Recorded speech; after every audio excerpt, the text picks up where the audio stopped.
and welcome to the last review of the last book by Holly Jackson I will ever read. I have read and reviewed her A Good Girl's Guide to Murder series, and yeah, and I did not think much of it. I really enjoyed the first book, but then I thought the second and third books really fell short. I like to give people a chance, so I said, let me try again. Today's book, The Reappearance of Rachel Price, it had some good elements, but it seriously fell short. And I could not find a lot of reviews that actually liked this book. The actual mystery and the development and the red herrings were actually good. The idea was actually really good, but it was the execution. The main character, Belle, was so unlikable. I thought she jumped to conclusions awfully quickly, and it was very hard for me to relate to her feelings and her assumptions because I couldn't figure out how she got there or why she got there. At a very basic level, I absolutely did understand, but on an emotional level, I thought it was a bit far-fetched. And then the end, I thought, I don't know, it was a very slow book. I did think that, because, I knew what was going to happen. And so I knew the truth behind things, but that still didn't prevent me from being suspicious of Rachel in a way that Belle was. And so I thought that Jackson actually did a really good job in that aspect in casting a shadow of a doubt on Rachel and us not actually liking Rachel. But it was a slow build. We get to the climax, and it was kind of good. But then the denouement, the end, took forever. Personally, I thought there were just too many loose ends to tie up, and it got a bit ridiculous by a certain point. But we'll get into all of that later. For now, all you need to know, main plot. Young woman, main character, her name is Annabelle Price. Her mother, Rachel, disappeared 16 years earlier when she was a baby. She was 2 years old. But not only did she disappeared twice. This whole time, Belle has been living with her father, Charlie. She's a very close relationship with her cousin, Carter, and then Carter's parents, Sherry and Jeff. Carter does not have a particularly good relationship with Sherry. I thought that Carter and her backstory were something of a useless subplot, but we have that. Belle's grandfather, Patrick, has recently had a stroke, and he has a really terrible memory, like Alzheimer's. So we have this whole family dynamic set up. Belle is a very unlikable person. She has no friends, and she believes that everybody will leave her. Therefore, the only person in her life that really matters and who will stay is her father. Somebody else pointed this out, and I absolutely agree. Nobody left her. The only person to leave was her mother. Why she dislikes her mother so much, I don't understand, but she harbors ill will towards her mother. But I don't know why she has trust issues. Her dad did have a girlfriend who left because Belle pushed her away, but nobody left. So I don't understand why Belle has these insecurities, but it's these insecurities that drive her. She does have one friend named Sam who I couldn't tell if the insinuation was they were more than friends or if they were just friends, but yeah, she does have this one girl, and we do see a little bit of her, like, literally, I thought there was going to be more to this whole subplot, but we see her say something to Belle at one point, and Belle is like, yeah, don't be so two-faced, blah, blah, that's it, so I was like, okay. So it was really, really, really hard to engage with this book because Belle was such a dislikable person, and I don't mind a character that is imperfect. I don't mind a character who has demons, and honestly, I don't mind an unlikable character. I think it's refreshing, but there's gotta be something about that unlikable character that you're drawn to, that you can connect to, and there was nothing. absolutely nothing. She was selfish. She felt like one of those only children who has to have everything her way and can't see outside of her own scope. With the book, though, we open up with Belle being interviewed for a documentary called The Disappearance of Rachel Price. This British documentarian named Ramsey has decided to look into the Rachel Price disappearance. Charlie has agreed to it because with his dad Patrick's health declining, he has a lot of medical bills to pay, so he said, yeah, we'll let you in, you can do what you want. The narrator wasn't bad, but I don't think that the narrator helped the cause with Belle, because Belle was so unlikable in the way the narrator spoke for her. She was very dry and monotone. I didn't want to hear anything from Belle at all.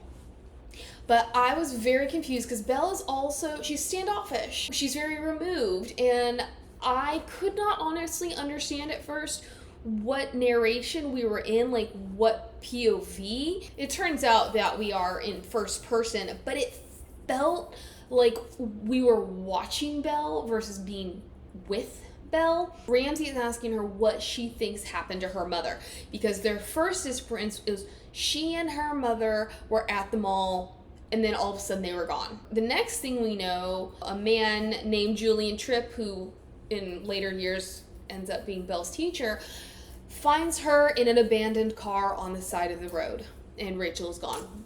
Never to be seen nor heard from again. Belle thinks that her mom could be dead, but she definitely thinks that her mom is gone and she's not coming back.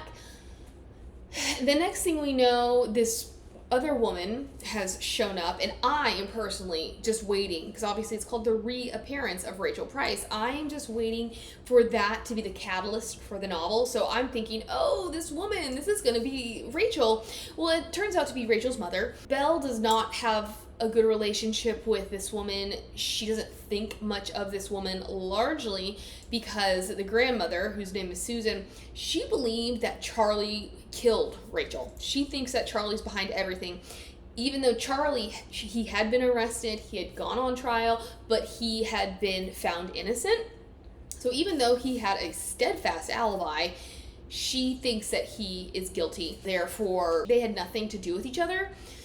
So she shows up. Apparently she was early for her interview. She was not supposed to be there at that time, but that's neither here nor there.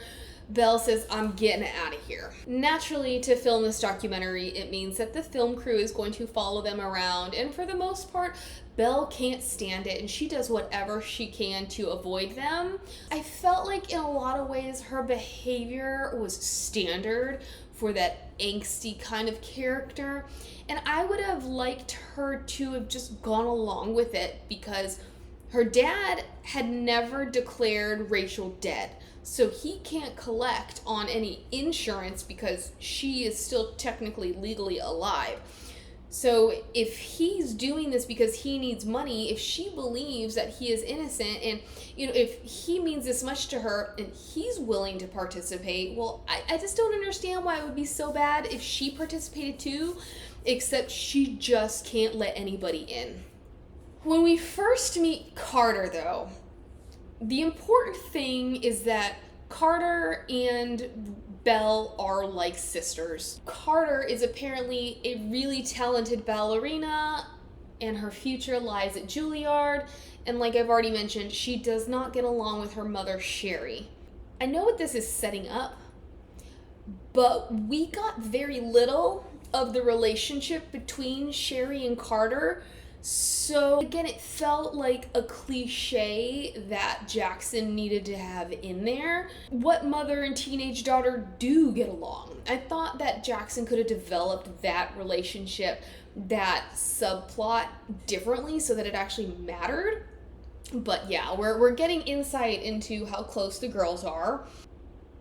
we'll leave it there. And then Ramsey gathers everybody together and he says, let's watch home movies. This is when we see a clip of Patrick, the grandfather, reading to a very young Belle from a book called The Memory Thief. And this book has great significance throughout the story. And then we also see a clip from Charlie being released from prison. Another quirk of Belle's is that she likes to steal. And it's not stealing per se, it's more like kleptomania. It's her way of handling situations, so she'll just take little things. Like, I think during one of these interviews, she steals a chess piece from a chessboard. I know this has emotional and psychological significance. It's supposed to give us insight into who Belle is, but it really does play such a small role in the story. The development of characters in this novel really bothered me. And I would have liked to have seen that developed into something bigger yet again. I don't mind that she steals things. But why? Why does it matter? Except there's one little part, like way towards the end of the book when things start ramping up. It needed a little bit more substance. The next scene that Ramsey wants to put together and to film for this documentary is when Rachel disappears from the car. So he asks Belle to come. He says, hey, can you please wear a blue shirt? Because Belle had been wearing a blue coat. And then Belle walks up and she sees Rachel and she's like, what in the heck? And then she realizes it's not Rachel, it's just an actress who looks a lot like Rachel. Belle, because she's a moody, angsty teenager, she's not into it. She doesn't want to be part of this. She overhears the actress as well as some crew members talking about Rachel and kind of talking about the whole thing in general. She gets really upset and she runs away. But before that, we are told like a really kind of important bit of historical information amongst all of this is this dude named Philip Alves became obsessed with the case, or maybe he just became obsessed with Rachel. He, at some point when Belle, I believe, was about 8, he had come to the house, been posing as a policeman, and he kidnaps Belle, and he kind of tries to scare the wits out of her because he thinks that she has information. Remember, Belle was like 2 years old when Rachel disappeared. I don't know. He comes into play later, so I feel like that's what we're trying to do here. I feel like Jackson has threads of ideas. It's just the execution. I kept asking myself, why? Why is this necessary? So, Belle, she has run away and she's almost home when she sees that actress again. She's like, how in the world did that actress get here before I did? Turns out, not the actress, it is actually Rachel, or Rachel has reappeared. She's in really bad shape, but Belle, not super excited to see her, which I needed more from Belle emotionally. I think if we'd gotten more from her, it would have completed the whole book. It really would have drawn me in and made me care. I was kind of angry throughout this novel, frustrated, bored, annoyed. I was angry at how bored I was, at how much I disliked. So it wasn't like I was angry because Belle was angry. I was just so mad that I was being put through another bad book. But I think if we had connected with Belle more emotionally and really understood like the hurt, the pain, why ever she feels abandoned, that it would have improved things. But Belle, she stumbles across Rachel. They go to the house. Rachel says, hey, maybe we should call the police. And Belle's like, yeah, totally. But she's not going to call the police because she distrusts the police because of what they put Charlie through. But she distrusts Rachel too, off the bat. Like, there is no relief. There is no shock, really. There is nothing like, oh my gosh, my mom's home. What happened? Like, how'd she get here? It was more like, my mom's home. I don't really like this. Like, what happened? So she calls Charlie instead, and Charlie says, hey, I don't really have time, but Belle's like, it is an emergency. You need to come home. Charlie comes home and he he's shocked, to say the least, to find Rachel. He's kind of a non-entity from here on out, which somebody else had pointed this out. And again, I feel like it goes back to the emotional disconnect that we get in this novel. If Charlie is Belle's whole world, and in many regards, Belle is Charlie's whole world, I wanted to see more of them together. I wanted to have more flashbacks, more memories. I wanted to be tied to these two people and to understand that Rachel's reappearance, it's upsetting the balance. So it's not that they're unhappy to see her, but how do we fit this person into our lives, especially because we never thought we'd see her again. We didn't plan on leaving a Rachel-sized hole because we didn't think that was a possibility. This other person pointed out that same thing where, why don't we have this close relationship? Why don't we see this in the novel at all? We're told at certain points, but we don't see it. And I think if we had seen Rachel and Charlie kind of huddle together and have conversations, maybe if we had had flashbacks about how Charlie had comforted Belle and how, you know, hard it was to get over this, or how they dealt with the Philip Alves situation, because he was kind of a stalker, how they dealt with all of this together, I think it would have enabled me to see things from a different perspective. And then on top of that, Rachel says a couple things that sets off alarm bells in Belle's head, which again, I just couldn't understand. It was like Belle was wanting, waiting, ready for something to happen so that she could say, I knew it, I was right, Rachel left us. So Belle never calls the cops. But the next thing we know, the sheriff is on their door because apparently their nosy neighbor and other people had said that they thought they saw Rachel. It has been 16 years. I don't understand how all of these people would see this raggedy woman and assume it's Rachel. They don't see her up close. How many of them are going to be like, oh, she's wearing the same clothes as she was wearing 16 years ago? Maybe it was such a sensational event that these details would have stuck in their mind. I found it very hard to swallow, but he has come because people said that they thought that they saw Rachel back in town, and that I guess the neighbor thought she saw Rachel at the house. They do all of that stuff. And before I go any further, another person pointed something out, these are just all really good points to establish us emotionally, and because this is set in a realistic setting, for us to feel like it's a realistic story. Rachel never sees a psychologist or a psychiatrist or any of that kind of stuff. They don't do any kind of group therapy, family therapy, nothing like that. Like, we never get any of that, which the kind of trauma that Rachel would have endured, you would think that she would need to talk to somebody because she was in rough shape physically. She'd go to the hospital will bring someone in to talk to her, and then this person, whether Rachel wants to pursue it or not, but this person would have suggested, hey, we think that you need to have some sessions as you reacclimate to your life, because this whole deal is made about the things that Rachel doesn't know because she didn't have access to them for 16 years. What Rachel tells them is that she thought that she had been being followed. And so when she and Belle had been at the mall, she felt like someone was following her. And so they had gone down a service corridor and then they'd hidden out in a recycling bin. Eventually, when they felt like the coast was clear, got in the car, and then they were driving, and then this is when whoever had been following her reapproached her, grabbed her from the car, put a bag over her head, and put her in a basement for 16 years. At some point, Rachel says 15 years instead of 16 years, to which Belle's like, wait a minute, 15 years? So the first time when she told Belle, she said that whoever took her had left her car engine running because Belle was left in this car.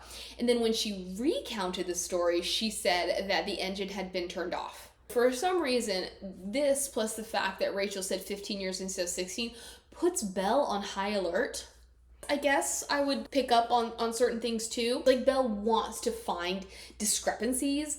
And like I said, she's like, she wants to be able to say, oh, she's lying. None of this is true. And I just don't know why she would want to prove that her mother abandoned her. I would have thought that she would have felt some sort of relief, some sort of gladness, some sort of rush of emotion, at least initially. And then for her, after the hubbub dies down, for her to take a step back and be like, wait a minute, how do I feel? Like I said, Charlie is very much a non-entity throughout most of this novel. He leaves for work early, he comes home from work late, he's super aloof. I thought maybe I just wasn't paying good attention while I was listening and I was missing the fact that he was there. But he was not present. But what he does allow is he gives Rachel his credit card so that she can go purchase things, clothes and whatnot. And this bothers Belle because Belle feels like Rachel's purchases, clothes, a cell phone, she feels like Rachel is taking advantage of Charlie and that she's spending too much money. In the end, Rachel makes her own deal with Ramsey, so she gets her own money from this documentary, which, can I ask you, apparently Ramsey hasn't had super successful documentaries, so I don't understand where his funding is coming from. But if Charlie got $40,000 and Rachel got even more than that, and I don't know, I'm assuming maybe Jeff and Sherry and maybe even the grandfather got some money too for participating. I'm like, where does all this money come from? It doesn't matter.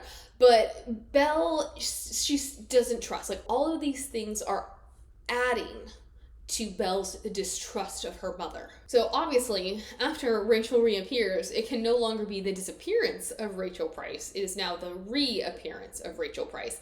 And I'm getting a little bit ahead of myself here. There is an assistant named Ash, who is Ramsey's brother-in-law, and this becomes Belle's love interest, which another person points out, we didn't need a love interest.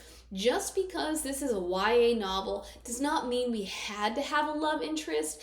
And frankly, he wasn't much of a love interest at all. We had some really awkward moments. They did have a kiss, but we could have done without it entirely. He could have just been somebody that she used to get to that truth. Because then, and I thought this was kind of strange, so she proposes to Ash. She says, I want to figure out the truth behind Rachel. Like, I don't trust her. I think there's things that are not adding up. How or why Ramsey went along with this, except that it's a completely different angle, and I guess I could see how maybe he could tie whatever storyline he is going to present with whatever information Belle finds. I don't know what he was going to present, but like, I guess I could see, let's juxtapose these two different perspectives together. But I would have questioned, like, why are you trying to prove that your mother is being dishonest? Oh yeah, but Ash tells her, and this is where I was getting ahead of myself, Ash tells her that the main focus of this new direction of the documentary is not actually on Rachel, because the documentary is about whoever was impacted the most. Therefore, the subject of this documentary is actually Belle herself, which I thought was really clever, especially because we expect it to be about Rachel. And yes, we want to know, why did she disappear? What happened after she reappeared? But the one person in the middle of all of this is Belle. Going back to their shopping expedition, the two girls get into a conversation about something. Rachel mentions a bracelet that Belle had had some odd years before, and this bracelet had been given to her by Sam. And this little part is when I'm like, are Sam and Belle friends? Or are we insinuating that there was a relationship here? Because we know something went wrong. It turns out that Belle basically just pushed Sam away. This, again, makes Belle suspicious because there's no way Rachel could have ever known about this bracelet, because the only proof that I ever had this bracelet exists on Instagram, because right after Sam had given her this bracelet, they had taken a picture. And if Rachel had been locked away for 16 years, how in the world could she have seen this picture? Which I think that's definitely a valid question, but I probably would have started there, not used that as mounting evidence. I probably would have been like, wait a minute, my bracelet, and you know what? Like, she said 15 years, not 16 years. And I kind of brushed it off at first, but she definitely kind of gave two different accounts about how I was left in that car. Like, maybe I need to kind of like look into this a little bit more. Instead of like, yep, I knew that she was trouble. But at this same time as Belle is pulling away, or trying to stay as far away from Rachel as she can, Carter is drawing closer to Rachel. And for me, this didn't make sense, except for the fact that she doesn't get along with her own mother. So yeah, hey, like, Rachel seems to be a really nice person.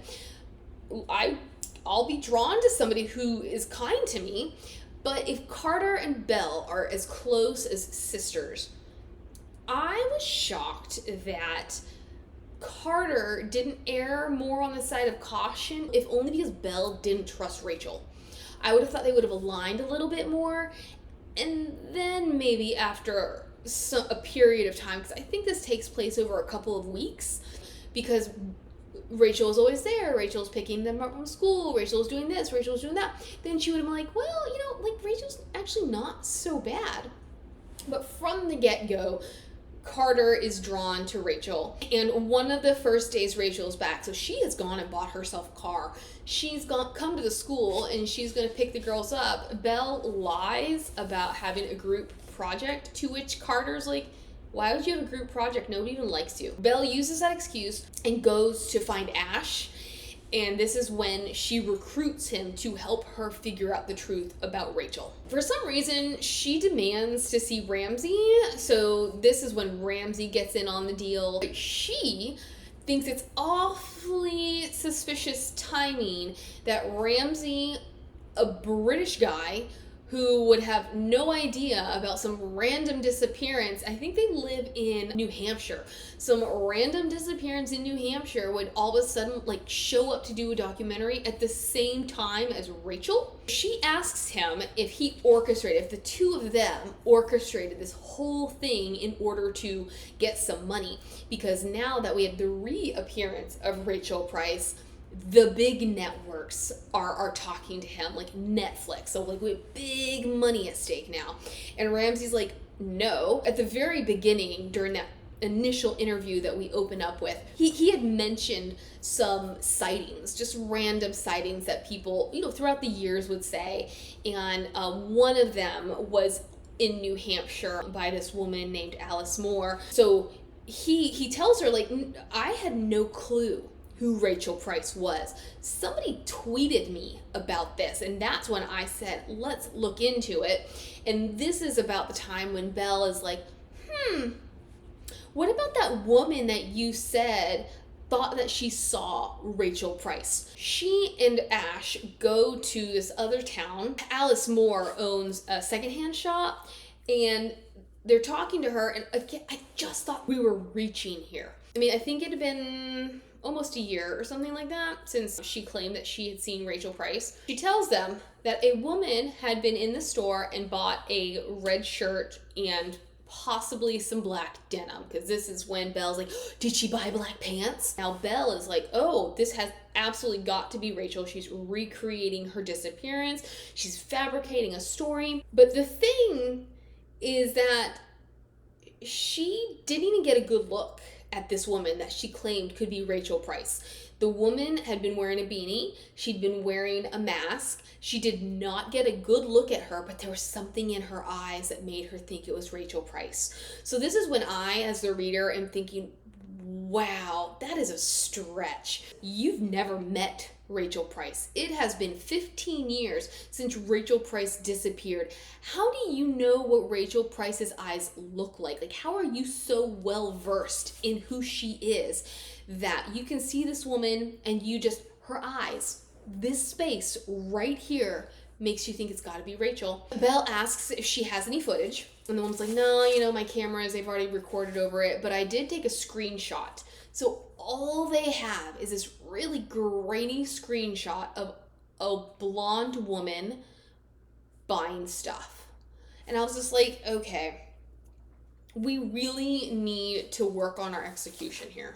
When they return home, Belle gets to her room and finds Rachel in there. Of course, she's not too happy to find Rachel in there, but all Rachel is doing is looking at her bookshelves. She pulls out a book called The Memory Thief, and she's like, oh wow, this is one of my favorite books too. Belle says same, and Rachel asks her if it had been gifted to her. She's like, no, my grandfather used to read it to me when I was a kid, and at some point I wanted to read it as a more mature person, so I went and I bought my own copy. Patrick had begun reading to her while Charlie had been in jail, so this was just a tradition for them, and he had a shelf full of books, so it was just something that they would bond over. I guess tit for tat, because Rachel was in her room. The next day, with Rachel out of the house, Belle decides to go searching Rachel's room. And like I said, she's a klepto, so she finds nothing in this entire room. But what she does find in the nightstand drawer is this little pink baby sock. She finds this strange because she'd been in the room when Charlie was preparing it for Rachel, and he had made a point of pointing out the dust in the drawer of the nightstand. So she's like, how did this get there? She's like, how does Rachel have a baby sock? Which, back to the klepto, she steals the sock. But she's like, it must be my sock. But how can she have my sock after so many years? Because nobody keeps a memento unless they were planning on leaving and being gone for good. So again, it's just building her distrust of Rachel. The next encounter that Belle has with Rachel is of Rachel installing a double lock on her door. Belle believes that it's because Rachel knew that she had been in her room and it was to keep her out. So of course, this means that Rachel has secrets. Eventually, there is a big dinner, and it's a really awkward dinner. You can tell they are not one big happy family, but we do have a convo because the grandmother, because Susan is there. And it's revealed to Rachel that Susan has no relationship with Belle because of Susan's mistrust of Charlie. And Rachel gets upset that Susan would abandon her child, that she wouldn't even try to have a relationship with Belle. The conversation moves on and it turns to how expensive Carter's dance is. Jeff makes a comment about some guy named Bob that he knows in Vermont who makes money doing something probably illegal. But then he's like, well, maybe we shouldn't talk about that. For some reason, I think, I forget who introduces it, but it's essentially to cause and create more tension. Charlie's ex-girlfriend Ellen is brought up, and apparently Ellen had been the head juror of his trial, so there's this whole thing about that, and this is when we learn that Belle had basically run Ellen off, even though she had liked Ellen. This then leads to Sherry, and she doesn't do it necessarily publicly, but she says this loud enough for Belle to hear. Sherry insinuates that Rachel had been cheating on Charlie. At least he was in a relationship with someone after Rachel had disappeared. Now, Belle is more determined than ever to get Rachel out of the picture. And she and Ash are having a combo, and she's like, okay, let's focus on the disappearance. What would Rachel need to disappear? She would need money. She would need a new ID, but to get a new ID and or passport, she would need money. And then maybe if she was having an affair, maybe she wasn't running away from something, but perhaps she was running to something or someone. As we have all of this going on, Belle has approached Charlie because she misses him. She's like, "Where have you been? Rachel has come back and I haven't gotten to have any time with you whatsoever. I miss you." They then arrange to go on a hiking trip. Belle has an opportunity to steal Rachel's phone. And in the phone, she sees conversations between Rachel and Mr. Tripp, who Belle's teacher, as well as the person who had found Belle after Rachel had disappeared. They're being very cryptic about something, but whatever it is, Mr. Tripp, he wants something from Rachel. Well, apparently, Belle sounds just like Rachel. So Ash says, "You need to call him to clarify." So she does, and he tells her that it's $3,000. She had borrowed $3,000 from him, which I'm like, okay, so here's the thing. She calls him, and in trying to suss out exactly what it is, she's like, "Well, I can't remember. Like, what did I borrow from you?" I'm sorry. If I have been stuck in a basement for 16 years, there's probably not a whole lot else to focus on except for the past. So why he would not see this as a red flag, I don't know. Again, then for me, because he's like, "I really need it. I've fallen on some hard times. That was a lot of money." I mean, he's right, but it's been 16 years and he's still thinking about that money. I get it. I lent somebody some books like 10 years ago. I still think about those books, but I was like, it's been 16 years. You haven't made money in that period of time. Like, if you didn't have much money to begin with, how were you able to give them $3,000? Whatever the case, she says something and he catches on. He's like, "Is this Belle?" And Belle's like, "Let me hang up." She goes back to her house and she's able to sneak the phone in without Rachel knowing. But all this time, I mean, I don't really actually remember how long, but Charlie has officially disappeared. Nobody knows where he is. His truck is still there, but his passport and some of his clothes are gone. So it's kind of a mystery. We don't know what could have happened to him. Belle, in trying to find him, has learned that all this extra time he's been spending at work, he wasn't actually at work. So mystery is building regarding what's been going on with Charlie. Eventually, the sheriff does come to Belle, and he reveals that Charlie did make a very short phone call the night that he disappeared, and it was to a guy named Robert Meyer who lives in Vermont. So if you're picking up what I'm putting down, then good for you. Apparently, Charlie's credit card had been used, and it was some college or teenager who had found the card and used it, so that's not even important. Ash then comes to Belle, he's like, "I found something." And he plays for her a bit of audio in which Jeff is, I think it's after the dinner, Jeff is putting Patrick in his car and he's asking him, he's like, "Where was she? Where did you find her?" So naturally, Belle thinks that they're talking about Rachel, which this girl, she has got some stones, man. It's probably because she has no friends. So this is all she has to occupy her time. So she goes and confronts Jeff about what this little snippet of audio means when he gets a phone call. And who do you think the phone call is from? Bob in Vermont. Now Belle is like, "Oh my gosh." As I said, girl's got some stones. So she takes the phone. She answers it. She's like, "What's up, Bob from Vermont?" And he's like, "You're not Jeff." She's like, "No, I'm not Jeff. I'm Belle, and I've got some questions for you."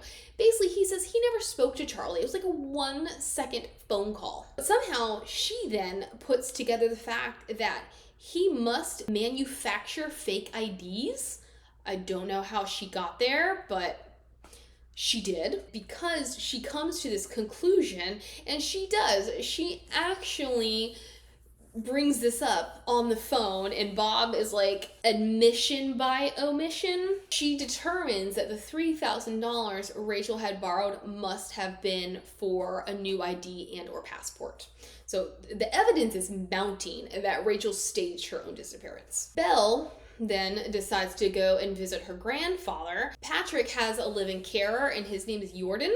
Patrick isn't giving her anything, but Jordan, he reveals that Rachel had recently visited it as well. And he thought it was really strange because he had left them in one room together. He'd gone off to do something else, and when he came back, she was gone, and he found her in the living room. So now Belle's like, well, whatever's going on, it's in the living room. Jordan, because Patrick's about to turn 85, he reveals that even though Patrick is not very mobile anymore, he wants to take him hiking, or he wants to take him out to this hiking trail that Patrick used to go on. So Belle says this is the perfect time to set Rachel up and to figure out what she's up to. She gets in touch with Ash, and she's able to finagle a hidden camera out of him and Ramsey. They set it up on the mantle. They tell Rachel that Patrick is going to be out of the house. And Belle knows that when she's telling Rachel this, that if Rachel asks what time Patrick is going to be gone, then that means that Rachel is up to no good. Obviously, Rachel asks, and then she says, oh, I can't go because I have a doctor's appointment. Seal the lid on the coffin, like the woman's going down. Well, unfortunately for Belle and Ash, she shows up at Patrick's and she finds this camera on the mantle right away. Belle gets caught snooping around because apparently she said she had a doctor's appointment. Whatever, I don't know. I did not like Belle, and I didn't think she was a very smart character for all the sneaking around and the detective work she was doing. I thought she was too impassioned and driven by her bitterness to actually be a useful character.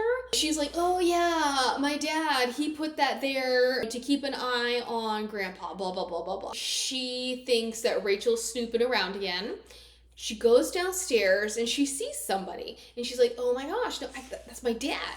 Not her dad. It was Philip Alves. Philip had been in jail largely because he had kidnapped Belle. I don't remember how long he was there. I don't remember how long he's been out, but he has been a non-entity in their lives. So, I mean, I guess it makes sense that he has reappeared because this is national news that Rachel has reappeared. But anyways, Rachel is not there, Charlie is not there, but Philip is there. And they're having this convo, and he reveals to her that this is not the first time that he has snuck into her house. Actually, right after Rachel disappeared, he had snuck into their house. What he overheard was Charlie and some other unknown male having a conversation, and Charlie telling him that whatever was supposed to have happened was supposed to happen at 2, and because it did not happen at 2, that is why he ended up getting arrested. I guess the other man had been late with whatever was supposed to be happening. Belle, not feeling safe, she does try to dial 911, but Philip catches her, which, I don't know, I felt like he was so unhinged, and literally, this is his second major appearance. There might have been like 4 or 5 mentions of him, period. And I think the only reason he's just supposed to be a red herring, again, it's not that I'm against him being in the book, but I felt like it was such an underdeveloped plot point and or subplot that it felt like it was just there because she needed it to be there versus it needed to be there for the furtherance of the novel. He gets upset. He tries to attack her. Rachel shows up. He gets arrested because she then says he's the one who locked me in his basement. Belle, finally trusting her mother, says, I'm going to put that sock I stole back in her drawer. She does, and she finds Charlie's wedding ring. Now, I gotta say, I think Charlie disappeared halfway through this novel, but it felt like it took forever, especially because he wasn't really there in the first place. But we are now over that hump, and we're getting to that climax. And now that she has found the wedding ring, she's like, I absolutely knew it. Rachel's behind everything. She confronts Rachel, but nothing really comes of it because they have this birthday party for Patrick. Rachel gives Patrick a copy of The Memory Thief, which Belle thinks is kind of strange because that initial encounter in her bedroom, Rachel knew Patrick had his own copy because Belle did not have his copy. So why she gave Patrick another copy, especially because he can't even read anymore, it's kind of strange. They then decide, hey, let's start talking about Charlie. Charlie's been gone for, I don't know, 2 weeks now. Like, it's just something that Charlie does. It's probably because Rachel came back and all the news vans are outside and things are crazy, so he probably just went somewhere and he'll be back any day now. This then leads them to talking about how he had a one-night stand with this woman from Taco Bell. And Belle's like, what Taco Bell woman? And like, yeah, well, he was in line at Taco Bell and he met this woman and then they went to the motel. Belle's like, hold on. I guess they had been on a road trip. Maybe, I think it had something to do with her 12th birthday. They were on their way back from somewhere. They stopped at this Taco Bell. Belle distinctly remembers being stuck in that car for like 3 hours, long enough that apparently she peed herself twice. But then Charlie's recount of this story is that he'd only been gone for 15 minutes. So now Belle is like, has Charlie been lying to me? Oh, we're getting into sticky territory here. How much to give away, how much not to give away. Point of fact, Rachel did disappear, but not because she left. She had been taken. Charlie had he had instigated the whole thing. He apparently had been abusive towards her, and okay, we'll get into some spoilers here. The first disappearance was her attempt to get away from him because she knew that he was going to try to kill her.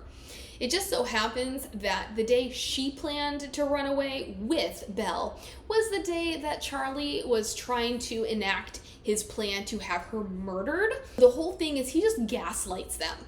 So we've had 3 passing mentions of Charlie saying something to Belle that she's like, I don't think that's how it happened. 1, passing mention, you forgot to close the lids of the trash can and it's bear season.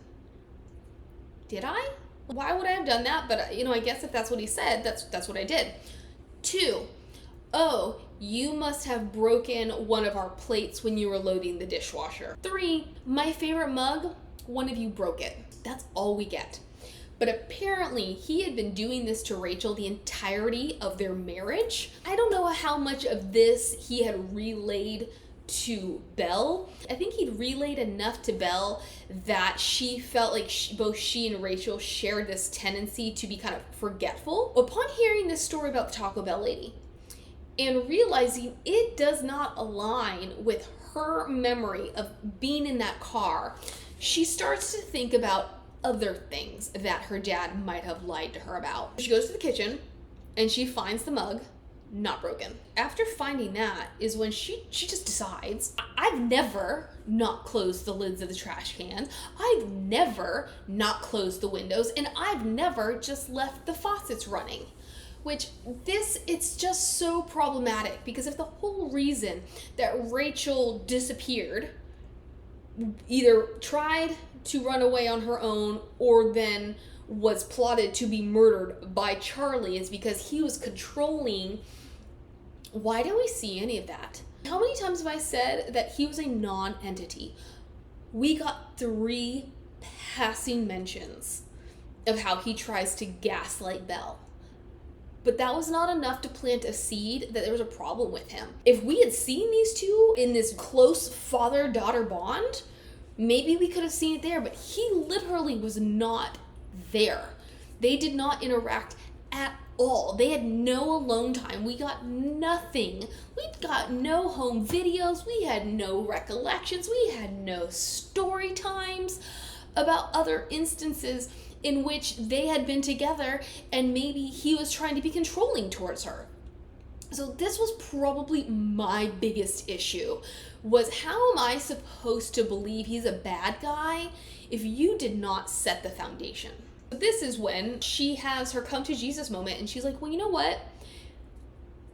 if I never actually had these issues, then Rachel never had these issues either. So we are aligned in that we are not the problem. My dad is the problem. And then she goes, okay, so let me go and check my copy of The Memory Thief. And when she does that, she realizes that this book was published after Rachel disappeared. So how can it be one of Rachel's favorite novels if she was in somebody's basement, chained up with a bag on her head for 16 years? This then makes Belle want to go to her grandfather's house because she's like, well, wait a minute. Maybe something on that bookshelf, maybe it has something to do with his copy of The Memory Thief. She calls up Ash, and I don't know. I forget. I think she did have some kind of excuse to leave the table, but how do they not know she's leaving the house? So she calls up Ash. They meet up at Patrick's house. And they look at his bookshelf, and they discover that some of the letters on the first pages are thicker than the others. Just like if somebody had taken a pencil and kind of drawn over them a little. And what they find is this: help. My name is Rachel Price. I am being kept by Patrick Price in a red truck on Price Logging Yard. Call police. Pew. So there we go. Patrick. So we don't know anything about Charlie. Like, we don't know his involvement. All we know is that he has been gaslighting the two women. But Patrick is the one that took Rachel Price. Why would he take her? We don't know, because he seemed like a pretty good guy this whole time, except for the fact that he's had this stroke and he has Alzheimer's and he can't interact with his own surroundings. But like, there's no indication that he wasn't a good grandfather. So then they're like, okay, well, if it's in this book, let's check all the other books on this shelf. In all of the books, they find the same message, although at a certain point, instead of saying I, it says we. Belle's like, what? Anyways, they decide, well, let's go to the logging yard. And this logging yard, no longer in the family. It had gone out of business many years prior. But they go, and here we go, spoiler, find Charlie. Rachel, she had kidnapped Charlie, and she tied him up in the same place that she had been tied up for 15 years. And yes, I said 15 years because we'll get there. It seems that Charlie had recruited his father, and the reason he was able to do that is because he had witnessed his father kill his mother. There had been an argument. The mother had been pushed down the stairs. She died from her injuries. So Charlie held this over his father's head for decades. But because of this, he knew he could get his dad to kill his wife. However, his dad was like, I just don't think we should be so hasty. Maybe, like, if I don't kill her, maybe Charlie will feel remorse. And because he's remorseful, Rachel can reappear and everything will be okay because we didn't kill her. The whole plan had almost gone to pot because Rachel had chosen that day to run away.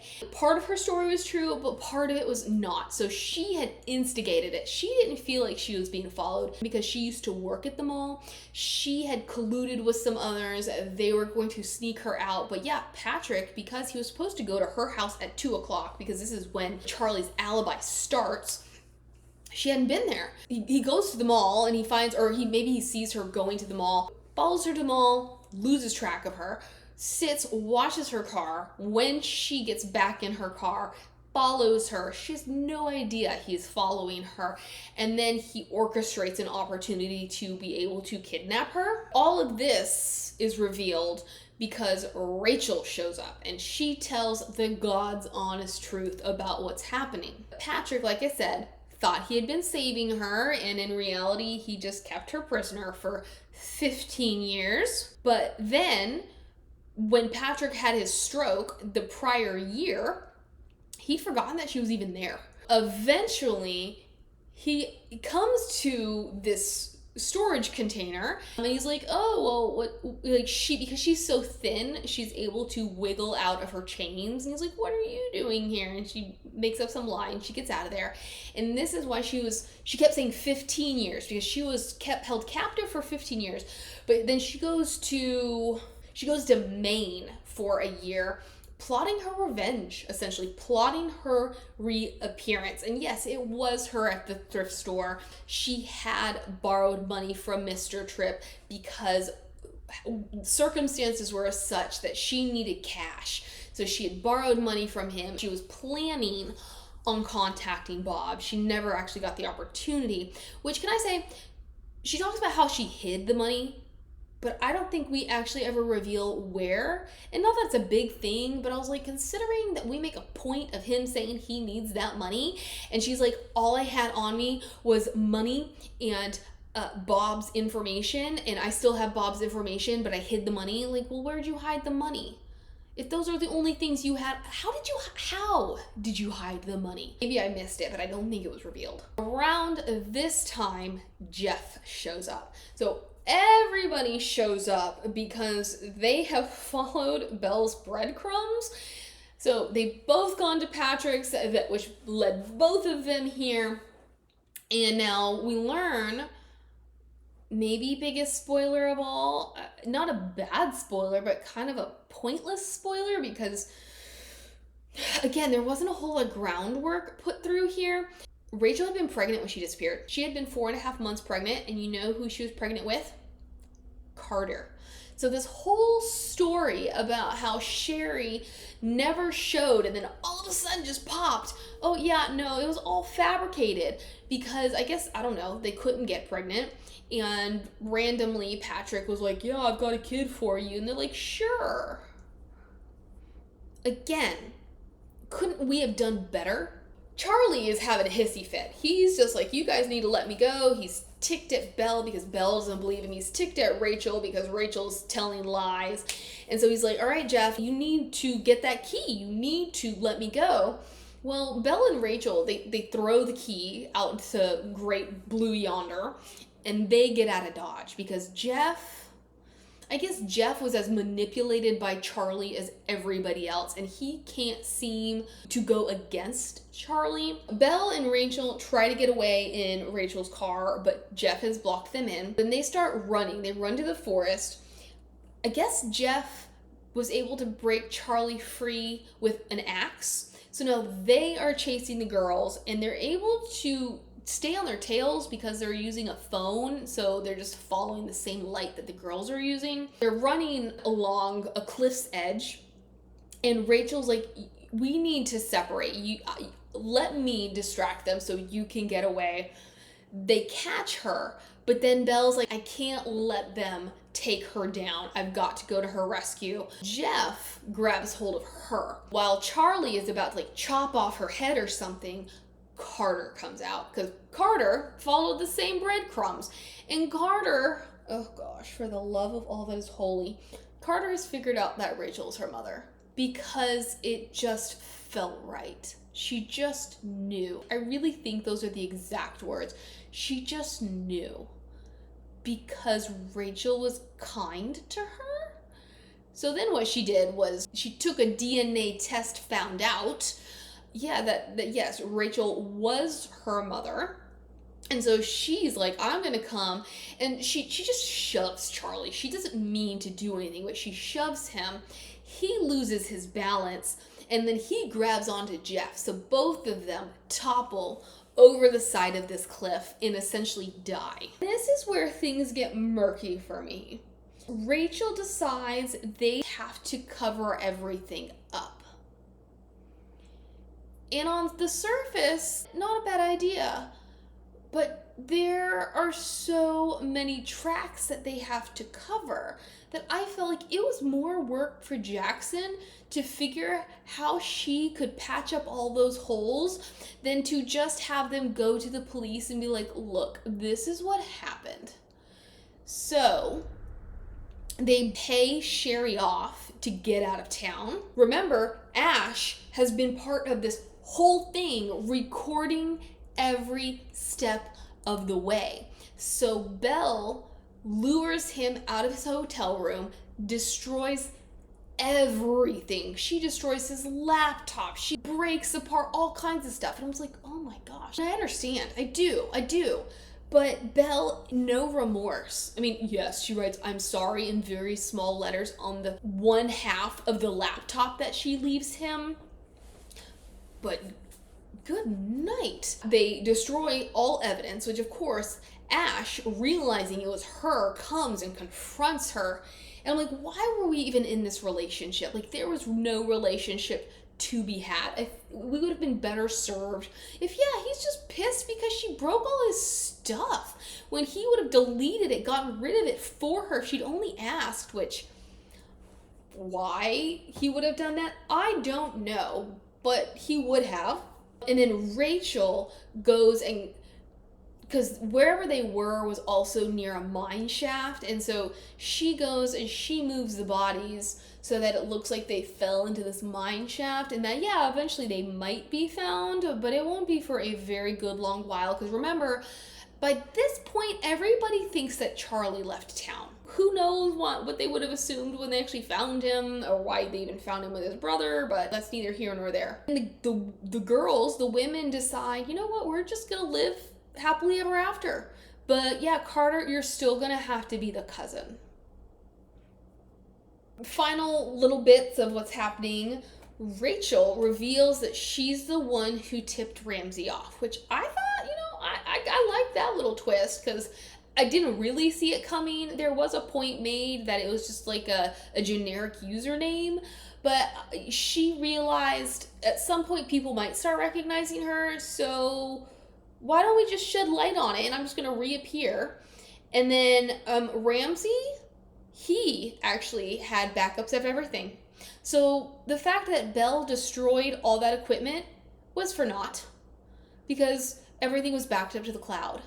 And then Ramsey is kind enough, thoughtful enough, generous enough to go ahead and destroy it for her anyways. He finishes his documentary. I really don't know what the focus of the documentary is, but he does finish it. This book was just a dumpster fire, in my opinion. I've never met a single person who has liked anything else that Holly Jackson has written. It's like she found success and she just couldn't continue to carry it through into her other novels. Like, she just couldn't find that magic formula, and I think it all comes down to characters. There we go. I hope you enjoyed this, and I'll see you around. Bye!